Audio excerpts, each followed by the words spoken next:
आज हम रामायण के उस पात्र को जानेंगे जिनका रामायण में ज़्यादा चर्चा तो नहीं, मगर वह त्याग की देवी से कम नहीं है। तो आज हम जानेंगे लक्ष्मण जी की पत्नी उर्मिला जी के बारे में। राजा जनक की असीम सुंदरी कन्या और महाराज दशरथ की पुत्र वधू देवी उर्मिला माता सीता की ही छोटी बहन थी। उनका विवाह भगवान राम के छोटे भाई लक्ष्मण जी के साथ हुआ था। लक्ष्मण के वनवास जाने समय उर्मिला भी एक पतिव्रता स्त्री की तरह अपने पति लक्ष्मण जी के साथ जाना चाहती थी, लेकिन लक्ष्मण जी ने उन्हें ले जाने से इनकार कर दिया। उर्मिला ने बहुत मिन्नतें की कि वो भी पति की सेवा करना चाहती है, पति के हर सुख दुख की साथी बनना चाहती है, पर लक्ष्मण जी ने कर्तव्य और धर्म की दुहाई देकर देवी उर्मिला को वन जाने से रोक दिया। लक्ष्मण के मुताबिक मैं अपने भ्राता राम और भाभी सीता की सेवा करने के लिए जा रहा हूँ। मैं नहीं चाहता कि सेवा में कोई भी कमी रह जाए। लक्ष्मण जी ने माँ बाप की सेवा करने के लिए उर्मिला को अयोध्या ही छोड़ना उचित समझा। उन्हें शायद पता था कि वे लोग जब वनवास जाएंगे तो उनके माता पिता को इसका गहरा सदमा लगेगा। इसलिए लक्ष्मण जी विकट क्षणों में माँ बाप को सहारा और सहानुभूति देने के लिए उर्मिला को छोड़कर वनवास चले गए। माना यह जाता है कि उर्मिला के उस नाजुक कंधों पर लक्ष्मण जी ने यह बहुत बड़ा दायित्व डालकर चले गए। किसी भी स्त्री के लिए विवाह उसके संपूर्ण होने की निशानी होती है। वैवाहिक जीवन के लिए वो अनमोल पल, वो जीवन सरिता जो कोई भी नववधू अपने पति के साथ गुजारती है या गुजारना पसंद करती है, शायद वो पल उर्मिला के नसीब में नहीं थे। इस दुनिया की कोई भी नववधू अपने पति से कुछ समय के लिए दूर नहीं रह सकती।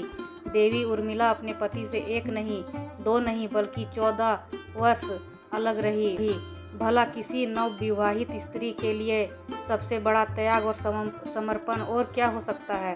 खैर, उर्मिला ने पूरे 14 वर्ष तक अपने पति वियोग में जिंदगी बिताई। यह उर्मिला का अखंड पतिव्रत धर्म ही था।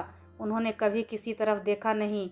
उर्मिला के महान चरित्र, अखंड पतिव्रत, स्नेह और त्याग की चर्चा रामायण में जितनी होनी चाहिए उतनी ना हो सकी। उर्मिला के लिए सबसे अजीब स्थिति तो यह थी कि लक्ष्मण को दिए वचन के कारण वह आंसू भी नहीं बहा सकती थी। अगर उर्मिला पति के वियोग में आंसू बहाती और अपने दुख में डूबी रहती तो फिर परिजनों का ख्याल कैसे रख पाती। यह शायद ही कोई कल्पना कर सकता है कि किसी नवविवाहित स्त्री के लिए अपने पति को 14 वर्ष के लिए अपने से दूर जाते देखना, उसकी विदाई पर आंसू भी न बहाना कितना कष्टकारी होता है। जब श्री राम जी के वनवास के बाद महाराज दशरथ स्वर्ग सिधार गए, तब भी अपनी वचनबद्धता के कारण उर्मिला नहीं रोई। आखिर उस हृदय विदारक क्षण में अपने को संभालना उर्मिला के लिए कितना मुश्किल पल रहा होगा। हालांकि महाराज जनक अपनी पुत्री को मायके अर्थात मिथिला ले जाना चाहते थे, ताकि माँ और सखियों के बीच में उर्मिला के पति वियोग का दुख कुछ कम हो सके, लेकिन उर्मिला ने मिथिला जाने से साफ इनकार कर दिया। उर्मिला के मुताबिक अब पति के परिजनों के साथ रहना और दुखों में उनका साथ ना छोड़ना ही उनका धर्म है। इसलिए इतने सारे त्याग, बलिदान और कष्ट सहने के बावजूद वचनों में बंधी उर्मिला, देवी उर्मिला रामायण में नेपथ्य में रही। उर्मिला ने जो सहा शायद ही आज की कोई स्त्री ऐसा कर पाए। इसलिए वर्तमान की दृष्टि से देखें तो उर्मिला रामायण की सबसे अतुलनीय और पवित्र पत्नी के साथ साथ त्याग, बलिदान और समर्पण की देवी है। आज की पीढ़ी के लिए उर्मिला का व्यक्तित्व सबसे ज़्यादा सम्मानीय और पूजनीय होना चाहिए।